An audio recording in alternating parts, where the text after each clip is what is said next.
Hi, we're going to read chapter 13 of Hoot today. We're really working through the book. We're more than halfway through. Chapter 13. While Roy took a shower, his mother made a pot of spaghetti. He ate 3 helpings, though the dinner gathering was quiet as a chess match. Setting down his fork, Roy turned to his father. I guess it's the den, huh? That's correct. It had been 3 years since Roy got a spanking, and he doubted that he was in for one now. The den was where his father summoned him whenever there was a serious explaining to be done. Tonight Roy was so tired that he wasn't sure if he had anything that he said would make sense. His father was waiting, seated behind the broad walnut desk. What have you got there? He asked Roy. A book. Yes, I can see it's a book. I was hoping for the particulars. Roy's father could be sarcastic when he thought he wasn't getting a full answer. Roy figured it came from years of interrogating Swifty characters, gangsters, or spies, or whoever it was that his father was in the business of investigating. I'm assuming, he said to Roy, that the book will cast some light on tonight's strange events. Roy handed it across the desk. You and Mom got it for me 2 Christmases ago. I remember, his father said, scanning the cover. The Sibley Guide to Birds. Sure it wasn't for your birthday? I'm sure, Dad. Roy put the book on his Christmas list after he had settled a friendly wager between him and his father.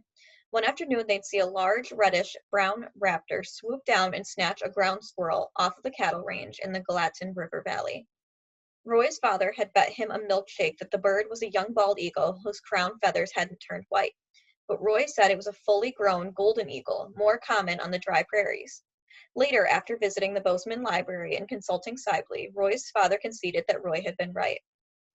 Mr. Eberhart held up the book and asked, What does this have to do with the nonsense at the hospital? Check out page 278, Roy said. I marked it for you. His father flipped the book open to that page.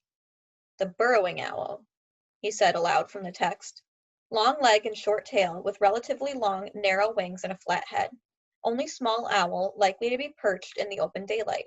His father peered quizzically over at the top of the book. Is this connected to that science project you were supposedly working on this afternoon? There is no science project, Roy admitted. And the hamburger meat that your mother gave you? A snack for the owls? Continue, Mr. Eberhart said. It's a long story, Dad. I've got nothing but time. All right, Roy said. In some ways, he thought wearily, a spanking might be easier. See, there's this boy, he began, about the same age as me. Roy told his father everything. Well, almost everything. He didn't mention that the snakes distributed by Beatrice Leap's stepbrother were highly poisonous and that the boy might have taped their mouth shut. Such details would have alarmed Mr. Eberhart more than petty acts of vandalism. Roy also chose not to reveal that Beatrice had nicknamed her brother Mullet Fingers, just in case Roy felt legally obliged to report it to the police or file it in some sort of government computer bank. Otherwise, Roy told him what he knew about the running boy. His father listened without interruption. Daddy's really not a bad kid, Roy said when he finished. All he's trying to do is save the owls. Mr. Eberhart remained silent for a few moments. He opened the Sibley Guide and looked at the color drawings of the small birds. See, if Mother Paula's people bulldoze that property, they'll bury all the dens. His father put the book aside and looked at Roy fondly, though with a trace of sadness. Roy, they own the property. They can do pretty much whatever they please. But they've probably got all the necessary paperwork and permits. They get permits to bury owls? Roy asked in disbelief. The owls will fly away. They'll find new dens, somewhere else. What if they've got babies?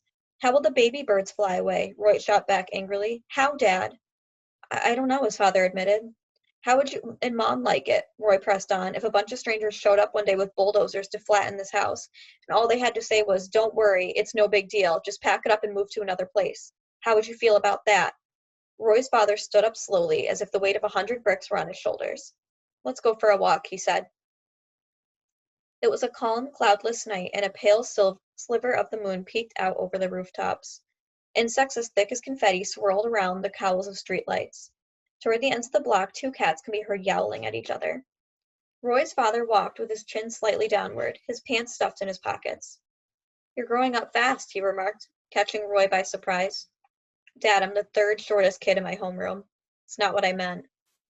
As they went along, Roy hopped from crack to crack in the sidewalk. They talked about comfortable topics, school, sports, sports in school, until Roy nudged the conversation back to the delicate subject of mullet fingers. He needed to know where his father stood. You remember that last day we floated in the Madison Canyon? Sure, his father said, in the inner tubes. Right, said Roy, and remember we counted 5 great horned owls and 1 cottonwood? 5. Yes, I remember. And you tried to take a picture, but the camera fell in the river? Not exactly. I dropped it in the river, Roy's father called sheepishly. Hey, it was a cheapo disposable. Yeah, but it would have been a great snapshot, 5 in the same tree. Yeah, said Roy, that was pretty amazing. The owl story did the trick. His father took the cue. The boy you told me about. You really don't know his name? He won't tell me. Neither will Beatrice. Roy said that's the honest truth. He didn't take his stepfather's last name? Leap? No, not according to Beatrice.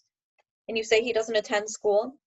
Roy's spirits fell. It sounded as if his father intended to report Mulletfinger's for truancy. What worries me, Mr. Eberhart said, is the family situation. It doesn't sound too good. No, it's not.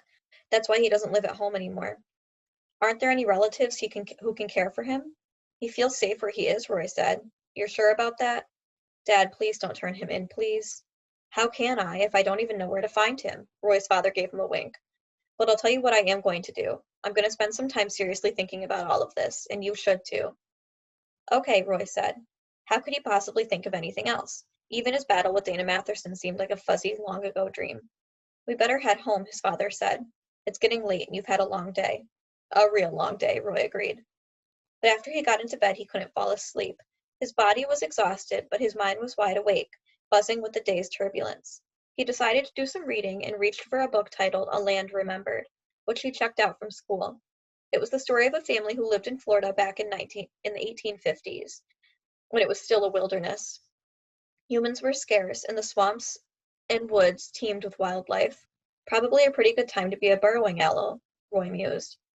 An hour later, he was half dozing when he heard a tap-tap on the bedroom window, or bedroom door. It was his mother, slipping in to say good night. She took the book from his hands and turned off the light in the nightstand. Then she sat down on the bed and asked him how he was feeling. Beat, Roy said. Gently, she snugged the covers up to his neck, even though he was way too warm. Roy didn't object. It was a mom thing. She couldn't help herself. Honey, she said, you know how much we love you. Uh-oh, Roy thought. Here it comes. And what you did at the hospital tonight, letting that other boy use your name to get into the emergency ward. It was my idea, Mom, not his. And I'm sure your heart was in the right place, she said.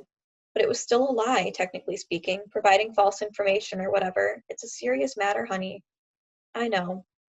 And well, just, your father and I don't want to see you in trouble, even for the sake of a friend. Roy raised himself up on an elbow. He would have run away before he gave out his real name, and I couldn't let that happen. He was sick and he really needed to see a doctor. I understand, honey, believe me, I do. They were asking him all kinds of nosy questions, and meanwhile he's about to keel over from the fever, Roy said. Maybe what I did was wrong, but I would do it all over again if I had to. Roy expected a mild rebuke, but his mother only smiled, soothing the blanket with both hands as she said, Honey, sometimes you're going to be faced with situations where the line isn't clear between what's right and what's wrong. Your heart will tell you to do one thing, and your brain will tell you to do something different. In the end, all that's left is to look at both sides and go with your best judgment. Well, Roy thought, that's sort of what I did. This boy, his mother said. Why wouldn't he give out his real name? And why did he run away from the hospital like that? Mulletfingers had escaped through a window in the women's restroom next to the X-ray department. He left his torn green t-shirt dangling from the antenna of Officer Delinko's patrol car, which was parked outside the emergency room. He probably ran, Roy said, because he was afraid someone would call his mom. So? She doesn't want him anymore. She'll have him locked up at juvenile hall. What? His mom sent him off to military school, Roy explained, and now she doesn't want him back. She said so herself, in front of Beatrice. Roy's mother cocked her head as if she wasn't sure that she'd heard him correctly. His mom doesn't want him? Roy saw something flash in her eyes. He wasn't sure if it was sorrow or anger, or both. She doesn't want him? His mother repeated. Roy nodded. Oh my, she said. The words came out so softly that Roy was startled. He heard the pain in his mother's voice, and he felt bad for telling her that part of Mulletfinger's story. I'm sorry, Mom, Roy said. I love you. I love you too, honey. She kissed his cheek and tucked the sheets one more time. As she was shutting the door, he saw her hesitate, and look back at him. We're proud of you, Roy. You need to know that. Your father and I are both extremely proud. Did Dad tell you about the owls?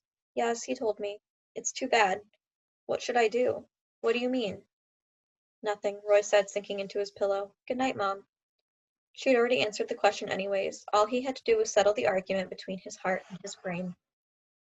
Let me share my screen. All right, chapter 13, question for the day. How did Roy's parents react to everything that he told them? So I want to hear emotions in the answer to this question. Were they angry?